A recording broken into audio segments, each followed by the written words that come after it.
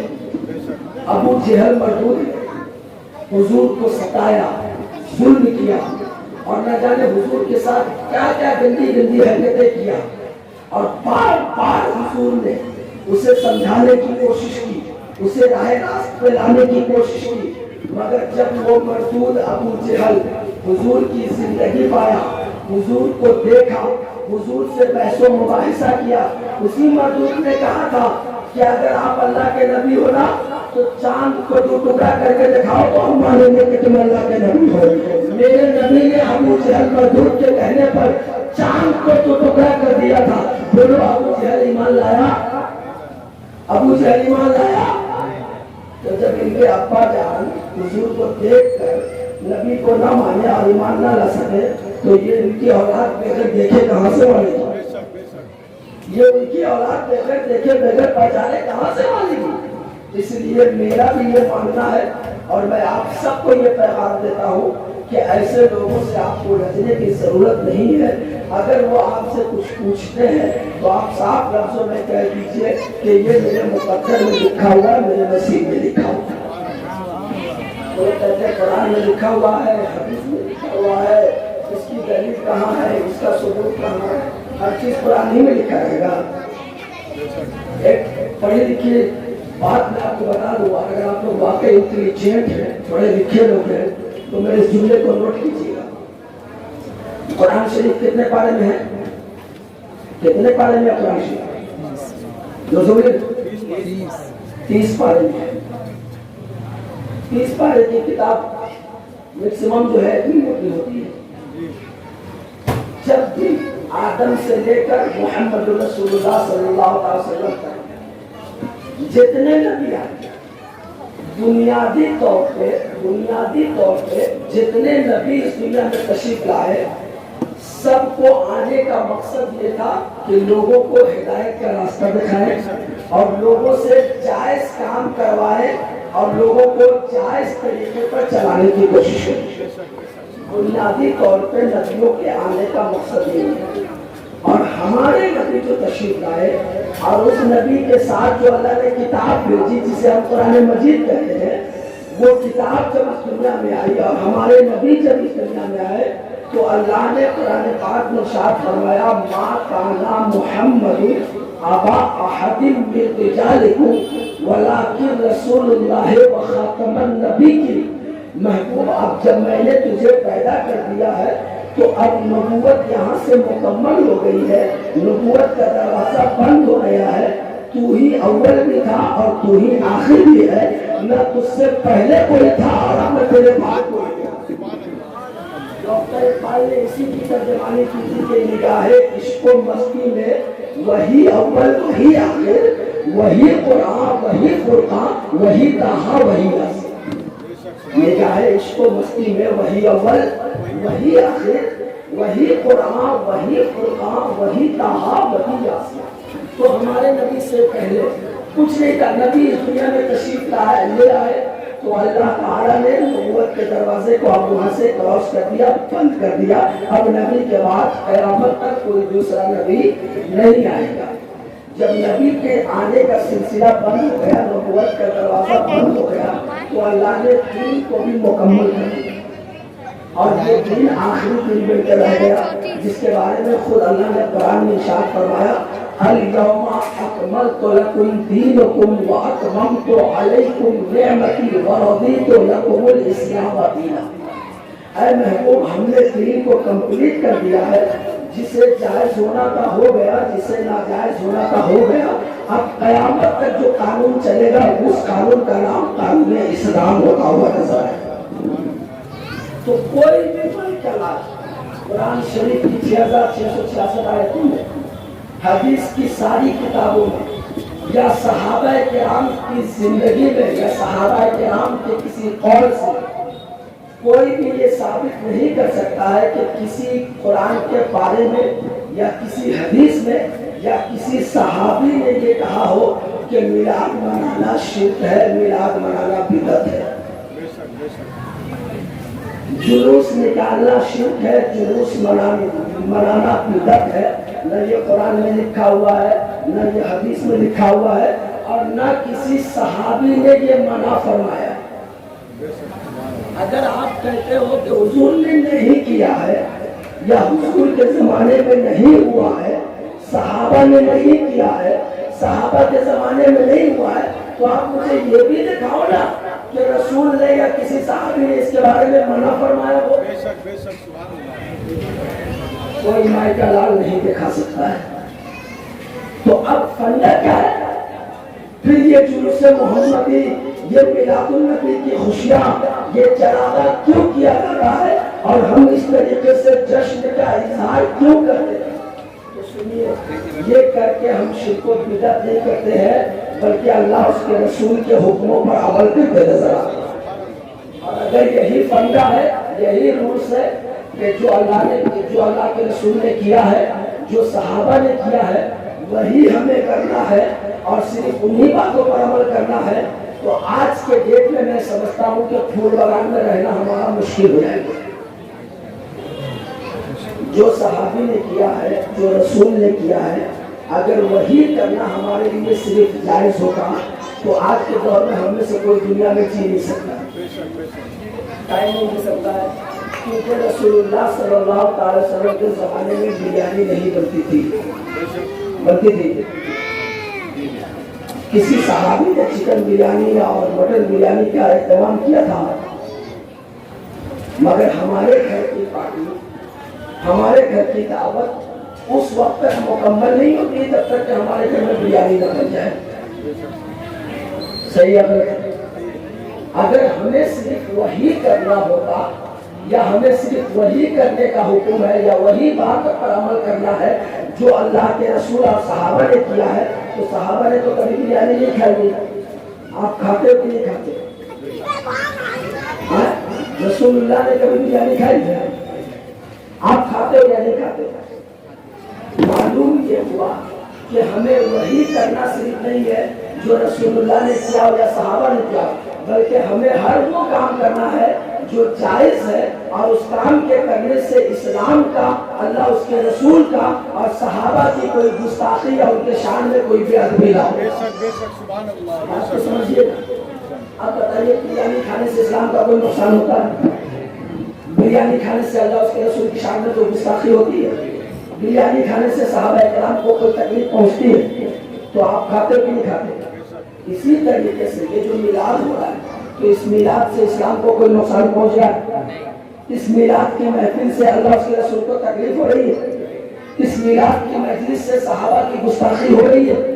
نہیں ہو رہی ہے تو جس طریقے سے آپ اپنی ضرورت کے لیے وہ کام کرنے کو تیار ہو جو رسول اللہ نے نہیں کیا، صحابہ نے نہیں کیا، تو یہ تیری مرضی ہے، یہ تیری سوچ ہے۔ ہمارا عقیدہ یہ ہے کہ ہم رسول والے ہیں، ہم صحابہ والے ہیں، ہم ہر وہ کام کریں گے جس سے اللہ اس کے رسول کی ناراضگی نہ ہو، بلکہ اللہ اس کے رسول کی تعریف و توصیف بیان کرے۔ میلاد میں کیا ہوتا ہے؟ علماء کرام آئے، نبی کی تعریف کیے، رب کی حمد بیان کیے، مولانا لوگ آئے، آپ کو تقریر سنائے، واعظ کیے، نصیحت کیے، اچھی اچھی باتیں بتائے، تو یہ سب چیز ناجائز اور شرک ہے؟ نہیں ہے، یہ ہمارا مقدر ہے کہ اللہ کے فضل سے ہمیں یہ عطا کیا گیا ہے اور اللہ تعالیٰ نے ہمیں میلاد والا بنا کے رکھا ہے۔ درود پاک پڑھیے، اللہم صلی علی سیدنا شفیعنا امینہ نبینا مولانا محمد وسلم، صلاۃ و سلام علیک یا رسول اللہ صلی اللہ علیہ وسلم۔ اب چند باتیں چاکلیٹ دیں گے ممی، چلو چاکلیٹ جن کی آج ہمیں سخت ضرورت ہے۔ کچھ کمیاں ہم لوگوں کے اندر بھی آئی ہیں، کچھ کمیاں ہم لوگوں کے اندر بھی آئی ہیں، مگر پھر بھی ہمیں یقین ہے کہ اسی ہمارے صالحہ کی برکت سے انشاءاللہ ہماری وہ کمی بھی پوری ہوتی ہے۔ ہم لوگ نماز پڑھتے ہیں، ساری دنیا نماز پڑھتی ہے، آپ یہ بتائیں کہ جو بھی ہم میں سے نماز پڑھتا ہے، کسی نمازی کے پاس اس بات کی دلیل ہے کہ اس کی نماز قبول ہو رہی ہے یا نہیں ہو رہی ہے؟ کسی نمازی کے پاس اس کی دلیل ہے؟ روزہ رکھنے والے لوگ روزہ رکھ رہے ہیں، کسی کے پاس یہ دلیل اور پروف ہے کہ آپ کا روزہ رکھنا اللہ کی بارگاہ میں قبول ہو رہا ہے؟ حاجی لوگ حج کرنے جاتے ہیں، زکات دینے والے لوگ زکات دیتے ہیں، کسی کے پاس یہ دلیل اور یہ پروف ہے کہ آپ کا حج کرنا، آپ کا زکات دینا، آپ کا صدقہ اور خیرات کرنا یہ اللہ کی بارگاہ میں قبول ہو رہا ہے؟ کسی کے پاس کوئی دلیل ہے، کوئی سرٹیفکیٹ ہے، کوئی یقین کامل ہے؟ ہمارا کام ہے کیے جانا، قبول کرنا نہ کرنا یہ اس کا کام ہے۔ وہ قبول کر لے تو اس کا کرم ہے، نہ قبول کرے تو بھی ہمیں راضی ہے۔ تو اب ایک بات بتاؤ کہ جن کا کوئی سہارا نہیں ہے، جن کا کوئی یار و مددگار نہیں ہے، جو یہ سمجھتے ہیں کہ رسول ہمارے مددگار نہیں ہے، معاذ اللہ رب العالمین رسول مر کے مٹی میں گر گئے ہیں، ان کی نمازیں اگر کمی کے ساتھ رہ جاتی ہے یا نہ مقبول ہوتی ہے تو کل میدان قیامت میں اس کی بخشش کون چلائے گا؟ مگر الحمدللہ اگر ہم نمازیں پڑھتے ہیں، ہم پڑھ رہے ہیں، قبول ہو رہا نہیں ہو رہا اس کی فکر ہم نہیں کر رہے، مگر ہم اس بات پہ ناز کر رہے ہیں کہ ہم جو پڑھ رہے ہیں اگر نامقبول بھی ہوگا تو میلاد والے مصطفیٰ کے صدقے میں وہ قبول ہوتا ہوا نظر آئے گا، مصطفیٰ کی صدقے میں ہمیں قبول ہوتا ہوا نظر آئے گا۔ اور کل میدان قیامت میں رسول اللہ نے اگر ہمیں اپنا غلام کہہ دیا تو انشاءاللہ میدان محشر میں ہم کامیاب ہوں گے۔ نعرہ تکبیر، نعرہ رسالت، سرکار کی آمد، اول کی آمد، طٰہٰ کی آمد، نعرہ تکبیر، نعرہ رسالت۔ ذہن کو قریب کیجیے، اچھی اچھی باتیں سیکھ لیجیے اور اللہ سے دعا کیجیے کہ اس پر اور یہ سوچ جو ہم کو ملی ہے، جو ابھی میں نے کہا، یہ سوچ ہماری پرسنل نہیں ہے، یہی سوچ صحابہ کرام کی تھی اور یہی طریقہ صحابہ کرام کا تھا۔ ایک مرتبہ ایک صحابی رسول نبی کی بارگاہ میں حاضر ہوتے، سنیے غور سے، نبی کی بارگاہ میں حاضر ہوتے اور نبی کی بارگاہ میں حاضر ہو کر کہتے ہیں یا رسول اللہ صلی اللہ علیہ وسلم آپ مجھے بتائیے کہ قیامت کب آئے گی؟ کیا پوچھا؟ کیا پوچھا؟ کس نے پوچھا؟ صحابی نے۔ صحابی نے پوچھا کہ یا رسول اللہ قیامت کب آئے گی؟